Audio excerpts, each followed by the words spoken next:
काटोल शहरात आज एक वेगळीच उत्साहाची लाट उसळल्याचं चित्र पाहायला मिळालं।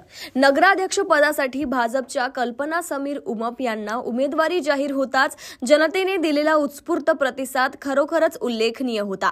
मार्केट परिसरात सायंकाळी महिलांची, पुरुषांची आणि तरुणांची झालेली प्रचंड गर्दी, वातावरणात दिसणारा आनंद, आशा आणि विश्वास हे सर्व काही उमप यांच्यावरील लोकांच्या अपेक्षांची साक्ष देत आहे।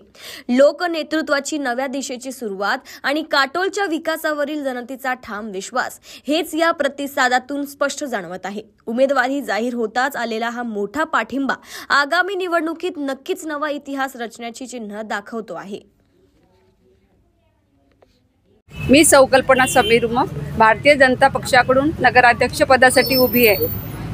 आमचे आमदार माननीय श्री चरणभाऊ ठाकूर यांनी गेल्या 20 वर्षापासून बरीच कामे काटोल शहरामध्ये केलेली आहे।